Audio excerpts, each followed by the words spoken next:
Bharatiya Janata party के सामने इस समय सबसे बड़ी परेशानी क्या है?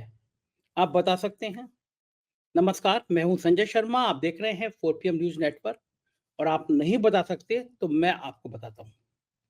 भारतीय जनता पार्टी के सामने सबसे बड़ी परेशानी ये है कि पिछड़ों, दलितों में ये संदेश चला गया है कि पार्टी ऊंची जातियों की होकर रह गई है। ये पार्टी हमारा सम्मान नहीं रखती और ये सब राजनीतिक बातें तो होती रहती हैं, लेकिन उत्तर प्रदेश के एक एनकाउंटर से ये सवाल खड़ा हो गया कि क्या उत्तर प्रदेश में पिछड़ों, दलितों और मुसलमानों का ही एनकाउंटर हो रहा है?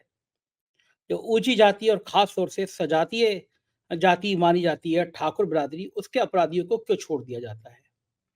ये सारा विवाद तब शुरू हुआ जब सुल्तानपुर में मंगेश यादव नाम के एक व्यक्ति का एनकाउंटर हो गया। अपराधी था, उस पे 6-7 मुकदमे थे। सुल्तानपुर में पिछले दिनों डकैती पड़ी थी एक सर्राफ की दुकान पर। 6-7 बदमाश घुसे थे, नकाबपोश थे। उन्होंने रिवॉल्वर निकाले, तमंचे निकाले और लूट के भाग गए। इसके कुछ दिनों बाद मंगेश यादव का एनकाउंटर हो जाता है और फिर समाजवादी पार्टी के मुखिया अखिलेश यादव सवाल उठाते हैं कि इसमें मंगेश यादव पे तो 6-7 मुकदमे थे, लेकिन इस लूट का जो मुख्य सूत्रधार था, जिस पे 34 मुकदमे थे, विपिन सिंह, उसको सम्मानपूर्वक अदालत में सरेंडर करने का मौका दिया जाता है। एक फोटो भी वायरल हुआ जिसमें बिना हथकड़ी के 2 सिपाही इसको ले जा रहे हैं। सवाल उठाया कि बाकी जो अपराधी थे उनके टांग में हल्की सी गोली मारी गई और लेकिन मंगेश यादव का एनकाउंटर कर दिया गया क्योंकि वो पिछड़ी जाति से, यादव जाति से आता है। इस सवाल के बाद राजनीति गर्म आ गई। मंगेश के माता पिता ने कहा कि सब जानते हैं कि हमारे बेटे को 3 दिन पहले पुलिस उठा के ले गई, पुलिस कस्टडी में था और उसको मार दिया गया। ये कोई पहला मामला नहीं है। एसटीएफ बहुत बदनुमा दाग बन के रह गई है उत्तर प्रदेश के ऊपर। सांसद संजय सिंह ने आरोप लगाया था कि एसटीएफ का मतलब स्पेशल ठाकुर फोर्स होकर रह गया है और बात भी सही है। एसटीएफ की कमान संभाल रहे हैं अमिताभ यश जो ठाकुर हैं, एडीजी लॉ एंड ऑर्डर भी हैं और बड़ी संख्या में ठाकुर डीएसपी से लेकर निचले दरोगा तक एसटीएफ में भर लिए गए हैं और ऐसे वैसे नहीं भरे गए हैं। 7-7 8-8 सालों से वहीं जमे हुए हैं और उनके ऊपर जो संगीन आरोप लग रहे हैं उनको सुनकर आप चौंक जाएंगे, हैरान हो जाएंगे। एक बहुत बदनाम डिप्टी एसपी हैं, वो तैनात हैं वहाँ पर और उत्तर प्रदेश की राजधानी लखनऊ में व्यापारियों से, अगर आप इंटेलिजेंस से मुख्यमंत्री जाँच कराएँगे पता चलेगा, व्यापारियों से बाकायदा चौथ वसूली करते हैं। वो भी एसटीएफ के दफ्तर में बैठ के, ऐसी चर्चा है। धमकाते हैं। एसटीएफ के नाम पर व्यापारी डर जाते हैं। किसी नौजवान व्यापारी ने किसी गर्लफ्रेंड से, किसी लड़की से बात कर ली तो उसकी रिकॉर्डिंग निकाल के उससे लाखों की वसूली हो जाती है। इस तरह की तमाम चीज़ें मेरे संज्ञान में आती रहती हैं। इन साहब का एक जगह तबादला हो गया, लेकिन उत्तर प्रदेश के एक राजधानी लखनऊ के एक चर्चित वकील था जो मुख्यमंत्री के बड़े करीबी हैं। इन डिप्टी एसपी ने उनके चरण पकड़ ली है। उनके संग वो घूमते हुए शॉपिंग मॉल में हर जगह उनके फोटो दिख जाएंगे। उनको पता है कि जब तक इन वकील साहब का आशीर्वाद सिर पे बना रहेगा तब तक उनका कहीं तबादला नहीं होगा। वो एडीजी साहब के भी करीबी हैं और बदनाम हैं। इस बीच में जब एनकाउंटर हुआ तो एनकाउंटर की फोटो, एनकाउंटर करने वाले डिप्टी एसपी डी के शाही की एक फोटो ने और हंगामा खड़ा कर दिया। जब एनकाउंटर होता है, आप अपराधी का पीछा कर रहे होते हैं, पता है कि आपको अपराधी को पकड़ने जाना है, तो फोर्स के लोग तो खास तौर से स्पोर्ट्स शूज पहन के जाते हैं, जूते पहन के जाते हैं जिससे भागने में आसानी हो जाए। लेकिन ये जो एनकाउंटर का फोटो आप देख रहे हैं, इस फोटो में डी के शाही खड़े हुए हैं, डिप्टी एसपी, और वो बाथरूम स्लीपर या जिसको आम भाषा में हवाई चप्पल कहा जाता है, उस तरह की चप्पल पहने हुए हैं।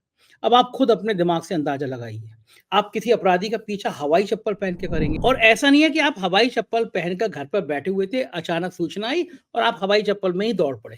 आप बाकायदा ऑफिस में एक अपराधी का पीछा करने गए थे, लेकिन आपकी वेशभूषा बता रही है कि जैसा ये चलन होता है कि अपराधी जब आपकी कस्टडी में होता है कि डालो गाड़ी में ठोक के आना है, तो आप जिस वेशभूषा में होते हैं वो उस वेशभूषा में चल चल देते हैं। मेरे मित्र थे आईपीएस और उन्होंने बहुत सारे एनकाउंटर किए। मैं उनसे कभी-कभी मज़ाक में कहता था, थोड़ी स्क्रिप्ट तो बदल लो। वही रटी-रटाई भाषा। अपराधी भाग रहा था, हमें मुखबिर से सूचना मिली कि अपराध करने वाला है, हमको देख के भागा, उसने गोली चलाई, हमारी गोली जवाबी में वो मारा गया। वही एक रिवॉल्वर तमंचे की बरामदगी, वही 315 बोर कारतूस। एक कुछ लोग हमारे हमले में घायल हो गए। अब अगर एसटीएफ के इस एनकाउंटर में जितने सिपाही, जितने दरोगा घायल हुए हैं, उनका आप मेडिकल रिकॉर्ड निकलवा लेंगे, कोई जाँच हो जाए तो आपको खुद पता चल जाएगा कहानी में कितना झोल-झोल है। जिसको गोली लगती है वो 7-8 दिन अस्पताल में एडमिट रहता है, जाँच होता है, लेकिन यहाँ तो पता चला कि 2 दिन बाद ही लोग लौट आए, क्योंकि गोली की कहानी लिखी गई थी, गोली लगती नहीं है। आखिर ऐसे बदनाम एसटीएफ को, जिसके ऊपर ये दाग है कि ये चौथ वसूली करती है, ज़मीनों पे कब्ज़ा कराती है, धंधों में लिप्त है, ऐसे बदनाम 7-8 सालों से तैनात अफ़सरों को हटाया क्यों नहीं जा रहा है? वो जो मैं शुरुआत में कह रहा था, भाजपा को सबसे ज़्यादा परेशानी ये है कि पिछड़ों और दलितों में ये खराब संदेश आ रहा है कि वो उनके विरोधी है। इस एनकाउंटर के बाद उठे विवाद से ये बात और साबित हो गई। अखिलेश यादव ने कहा कि इस एनकाउंटर में जो ठाकुर जाति के लोग ज्यादातर शामिल थे, वो सब के सब ठीक हैं, उनके टांग में गोली लगी हो, किसी की गोली भी नहीं लगी, जो मुख्य अपराधी था वो टहल तो हो गया, सरेंडर कर गया, लेकिन पिछड़ी जाति का मंगेश था, उसको मार दिया गया। अ, अगर ऐसे विवाद लग रहे हैं, कई दिनों से लग रहे हैं, तो बेहतर हो कि उत्तर प्रदेश सरकार एक लिस्ट जारी कर दे कि पिछले 7 सालों में जितने एनकाउंटर एसटीएफ ने किए हैं, उसमें से ठाकुर कितने थे, पिछड़े कितने थे, दलित कितने थे और मुसलमान कितने थे। ऊँची जाति के बाकी ब्राह्मण और बनिया कितने थे। कम से कम जाति के आंकड़ों से ये बात साफ हो जाएगी कि एसटीएफ के मन में पिछड़ों और दलितों के प्रति कोई द्वेष नहीं है। मुसलमानों के प्रति कितना प्यार है ये हम सब जानते हैं, सरकार का उनके प्रति प्यार कितना ये भी हम जानते हैं। अतीक अहमद हत्याकांड में जिन शूटरों से हत्या कराई गई थी, महंगी-महंगी लाखों रुपए की पिस्टल किसने ला के दी, आज तक रहस्य बना हुआ है। सब जानते हैं कि इसके पीछे एसटीएफ का कितना बड़ा खेल है। मनोज राजन त्रिपाठी बहुत अच्छे पत्रकार हैं और एक किताब भी लिखी है, नाम शायद कसारी वसारी करके है। हम उस पे जल्दी एक शो भी करेंगे। तो बड़ा सवाल ये है कि अगर इस तरह की छवि बन रही है एसटीएफ की, और ये छवि बन रही है कि एसटीएफ में 8-8 साल से तैनात अफसर वसूली कर रहे हैं, ज़मीनों पे कब्ज़ा कर रहे हैं, तो बदनामी किसकी हो रही है? सरकार की हो रही है ना। और पिछड़ों और दलितों में ये बात लगातार अगर नीचे तक जा रही है कि बैकवर्ड और दलितों को ही मारा जा रहा है, तो फिर सरकार की छवि और खराब होगी। एसटीएफ के काम करने का तरीका क्या है, ये भी मैं आपको बता देता हूँ। मैंने एसटीएफ के खिलाफ एक खबर छापी, कुछ खबरें छापती रहता हूँ मैं, और सरकार किसी की भी रहती है, वो सरकार के खिलाफ छपते हैं। मैंने पिछले दिनों अपना फंक्शन किया था, उस फंक्शन में अखिलेश यादव जी के सामने मैंने कहा था कि आप मुख्यमंत्री थे, मुझसे बहुत सम्मानपूर्वक लगभग हर महीने बुलाते थे, मुझे गाड़ी तक छोड़ने आते थे। और आपके खिलाफ सबसे ज़्यादा तीखा लिखने वाला पत्रकार मैं ही था। मैंने उदाहरण दिया था कि मैंने उस समय डीजीपी थे एके जैन, उनके कुछ मसला मिला मुझे, तो मैंने हेडिंग लगाई थी, डीजीपी बिकता है, बोलो खरीदोगे। और मैंने ये भी कहा था अगर इस सरकार में ऐसी हेडिंग लगा दूँगा तो मेरा एनकाउंटर हो जाएगा। लेकिन मैंने कहा था कि एक लाइन बनी हुई थी, खिंची हुई थी कि आप मैं आपसे काम को नहीं कहूँगा और आप मुझसे खबर को नहीं कहेंगे। अखिलेश यादव ने मुझसे कभी नहीं कहा कि इस खबर को हटाओ और लगाओ। और मैंने दावा भी किया कि मुझसे ज़्यादा सभा के खिलाफ किसी ने खबर छापी हो तो मैं अपना अखबार बंद कर दूँगा। लेकिन इस सरकार में अगर खबर छापते हो तो परेशानी पैदा हो जाती है, और अमिताभ को भी परेशानी पैदा हुई। मैंने एसटीएफ की खबर छापी और मैंने अपने उस भाषण में भी, फंक्शन में कहा था कि माफिया भी कमर के नीचे बार नहीं करते, महिलाओं को नहीं घसीटते लड़ाई में। अखबार मेरी वाइफ के नाम था, तो अमिताभ जी ने जब एसटीएफ के खिलाफ खबर छपी, तो उन्होंने मेरे और मेरी पत्नी दोनों पे क्रिमिनल डिफेमेशन सूट दायर कर दिया। खैर वो कोई समस्या नहीं है, बहुत सारे लोग मानहानि का मुकदमा दायर करते हैं, सालों चलते हैं मुकदमे और हम उनको मुकदमों को बखूबी लड़ते हैं, और जारी रहती है अदालत की लड़ाई। लेकिन बता रहा हूँ, यहाँ तक भी तो बस ठीक है, आपको खबर बुरी लगी, आपने डिफर्मेशन सूट दायर कर दिया। उसके बाद मेरे मित्र को उनको डिप्टी एसपी ने एसटीएफ के दफ्तर में बुलाया। संयोगवश वो भी ठाकुर है मेरा दोस्त, और उस मित्र से कहा कि हमें संजय शर्मा के खिलाफ कुछ सबूत चाहिए। तुम भी ठाकुर, हम भी ठाकुर। समझ जाओ अगर तुम नहीं दोगे, तो स्थिति खराब हो जाएगी। मेरे मित्र ने कहा कि आप ठाकुर होकर ये कैसे सोच सकते हैं, अगर आप जाति पे जा रहे हैं, कि मैं अपने किसी दोस्त को धोखा दे सकता हूँ, मैं नहीं दे सकता। 6-7 घंटे उससे पूछताछ करते रहे कि कुछ तो दे दो संजय शर्मा के खिलाफ, वो ड्रिंक्स कहाँ लेते हैं, वो शराब कहाँ पीते हैं, अगर पीते हैं तो कोई गर्लफ्रेंड है क्या, कोई इस तरह की बातें पूछते रहे। मेरे मित्र ने कहा वो इतने बेलोस इंसान हैं कि वो अगर वो ड्रिंक्स लेते हैं तो वो फेसबुक पे, ट्विटर पे ट्वीट भी कर देते हैं, और मेरे मित्र ने बड़े हँसते हुए कहा उनकी कोई गर्लफ्रेंड भी होगी, तब भी वो फ़ोटो पोस्ट कर देंगे। वो डिस्क में जाते हैं, वो कहीं भी कुछ करते हैं, वो अपने जीवन में ऐसा कोई काम नहीं करते जिसको छुपाना पड़े। ये मैं गर्व के साथ कह सकता हूँ कि मैं कोई ऐसा काम नहीं करना चाहता जिससे मुझे समाज के सामने डर पैदा हो। ज़िंदगी जो है वो खुली रहनी चाहिए। मैं भी आपकी तरह का इंसान हूँ। अगर कानून में लिखा है कि ड्रिंक्स करना अलाउ है तो मैं ड्रिंक्स लेता हूँ। तो इसमें कुछ छुपाने की वाली बात नहीं है। तो उन्होंने कहा एसटीएफ के अफ़सरों से, आप गलत जगह पे जा रहे हैं, आप संजय शर्मा के खिलाफ कुछ भी ढूँढ नहीं पाएँगे, क्योंकि उनके संग ऐसा कोई भी चीज़ नहीं जुड़ी है जिसका आपको दबा सकें।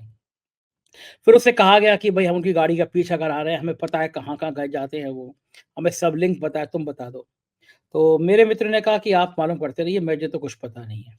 तो मेरे पास मित्र आया, उसने पूरी बात बताई, तो मैंने गृह मंत्री अमित शाह को, प्रधानमंत्री को, राष्ट्रपति को, चीफ जस्टिस को, इलाहाबाद हाई कोर्ट के चीफ जस्टिस को, सुप्रीम कोर्ट के जज को और गवर्नर और चीफ मिनिस्टर को चिट्ठी लिखी और कहा कि मैं कोई अपराधी नहीं हूँ जो मेरे दोस्तों को इस तरह बुला के धमकाया जा रहा है।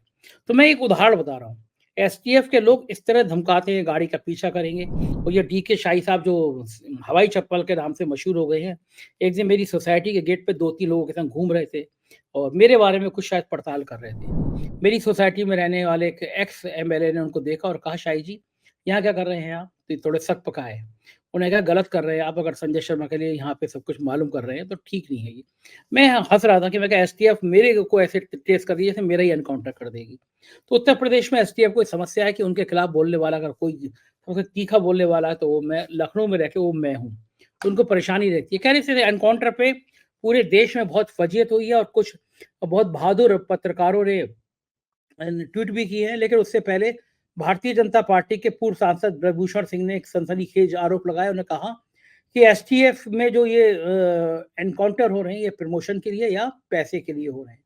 अब ये मैं नहीं कह रहा, भारतीय जनता पार्टी के जो सांसद हैं, आप उनका ट्विटर पे, अभिषेक उपाध्याय के ट्विटर पे आप देख भी रहे हैं। उन्होंने लिखा है कि यूपी में प्रमोशन और पैसे के लिए हो रहे हैं एनकाउंटर। अब आप सोचिए कि इस तरह का इस तरह का जो काम होगा, उसके प्रति लोग क्या सुनेंगे? और उन्होंने, अभिषेक उपाध्याय ने कोई बहुत अच्छे-अच्छे ट्वीट किए हैं। इसी एनकाउंटर के संबंध में ट्वीट किए, मैं कुछ आपको पढ़ के सुना देता हूँ, आप भी होंगे। उन्होंने कहा है कि मैं हैरान हूँ, कल से इतने फ़ोन आ रहे हैं और सबके पास एक ही जानकारी, पूरे लखनऊ में खुलेआम प्रॉपर्टी कब्जे का धंधा। सोचता हूँ किसको नहीं पता ये सच, और आप हैं कि न्याय की राज बात करते हैं।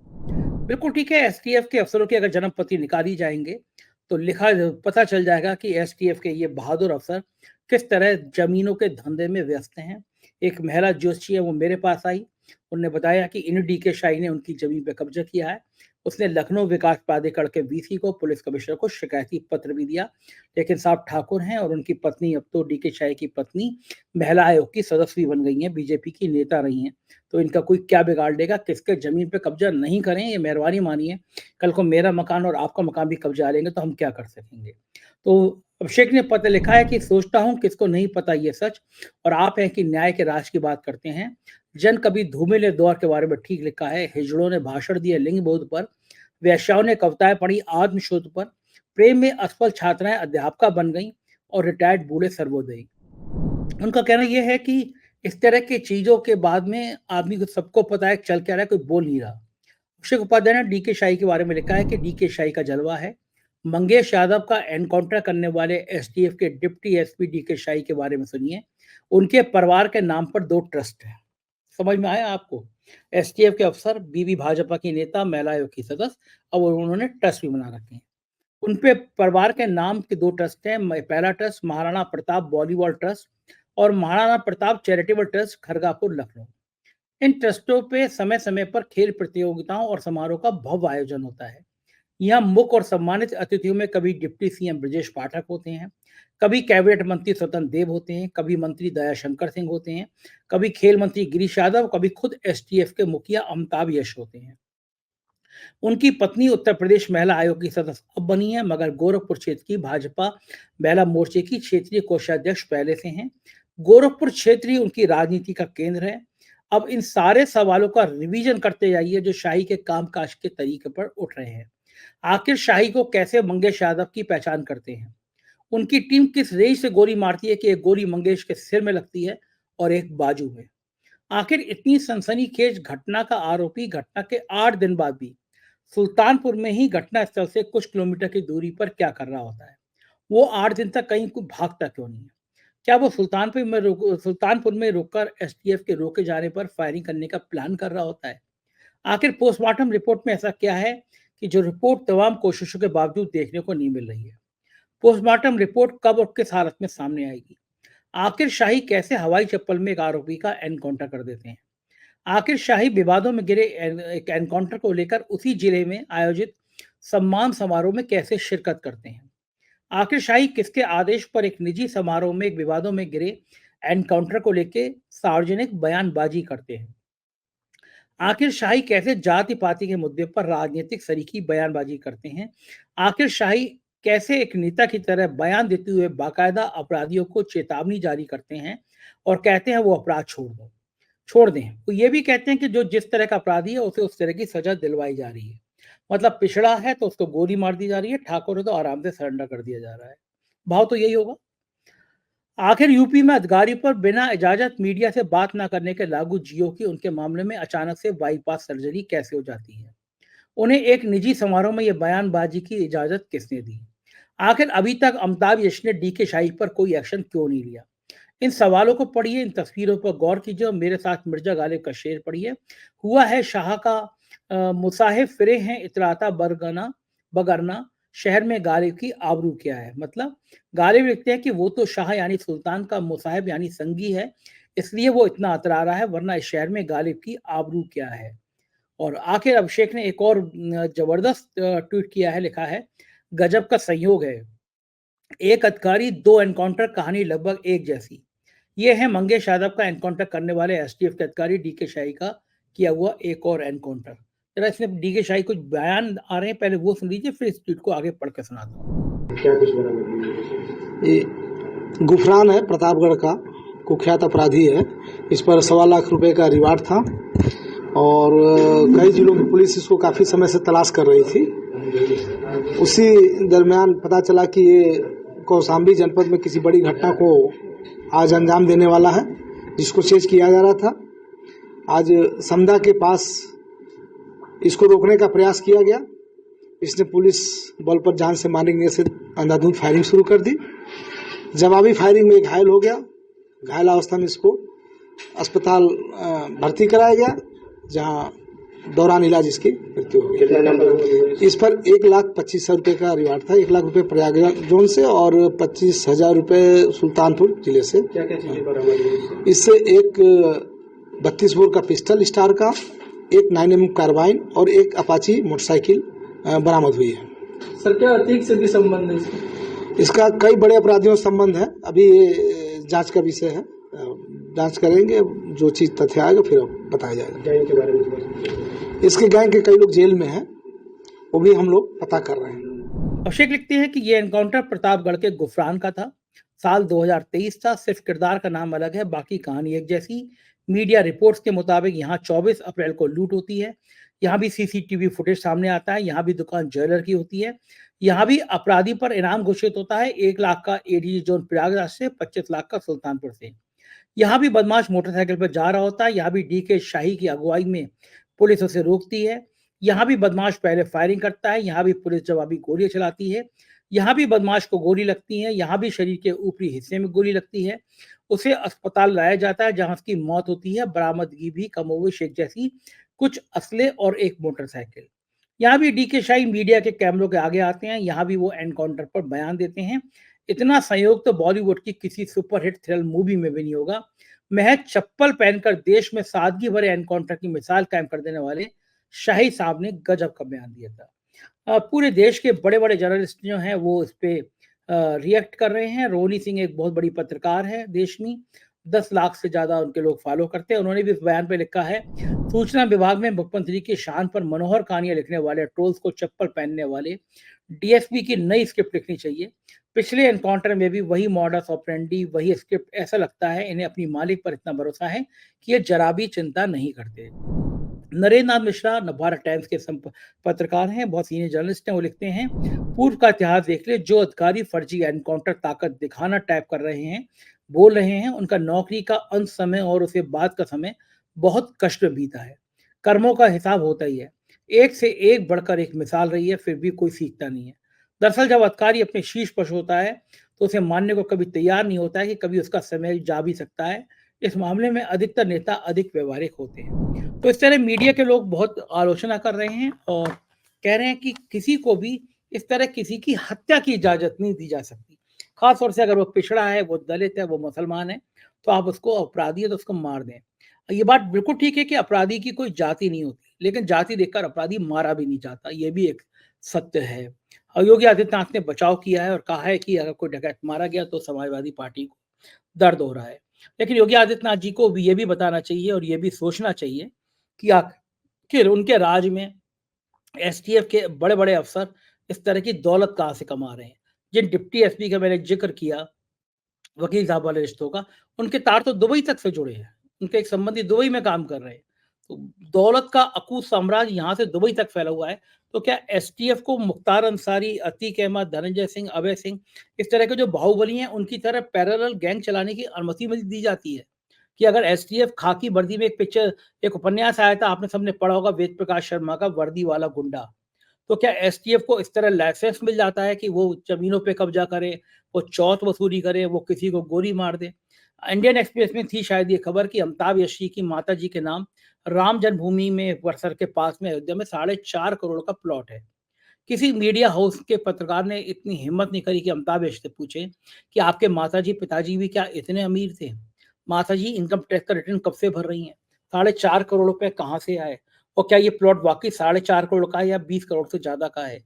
लखनऊ व बाराबंकी की संपत्तियों की पड़ताल करें। सिर्फ अमिताभ यशी नहीं, नीचे तक जितने एसटीएफ के लोग हैं, अगर उनकी संपत्ति की पड़ताल केंद्र सरकार किसी एजेंसी से करा ले, तो मामला बहुत सारा खुल सकता है। अब होगा क्या? ऐसे एनकाउंटर जब तूल पकड़ते हैं तो एक आयोग का गठन हो कर दिया जाता है। एक आयोग बन जाएगा, एक जज साहब ढूँढे जाएँगे, वो जज साहब जो रिटायर हो गए, खाली बैठे, उन्हें कुछ काम-धाम नहीं है। उनसे कहा जाएगा कि आप आयोग के अध्यक्ष बन जाइए, बस आयोग की रिपोर्ट हमारे मन मुताबिक आनी चाहिए। 6 महीने का टाइम दिया जाएगा, 2 साल तक जज साहब रिपोर्ट नहीं करेंगे, उनको तनख्वाह मिलती रहेगी, उनको पैसे मिलते रहेंगे। और आप आरटीआई में पूछ लीजिएगा, इस तरह के जितने आयोग बने हैं, उन्होंने सरकार के पक्ष में ही रिपोर्ट दी है। विकास दुबे का घटना आपको याद होगी। पैर से लंगड़ा था, हाथों में हथकड़ी पहनी हुई थी, लेकिन कहा गया पिस्टल छीन के भाग रहा था और हमने गाड़ी पलटी और वो मार दिया गया क्योंकि वो फायरिंग कर रहा था। बच्चा-बच्चा जानता है कि विकास दुबे कैसे मारा गया। एक बेशर्म गोदी मीडिया का नंगा नाच देखिए कि असम में जब एक अपराधी डूब के मर गया, तो वो हेडिंग चला रहे थे कि गाड़ी पलटती नहीं है, गाड़ी पानी में डूब भी जाया करती है।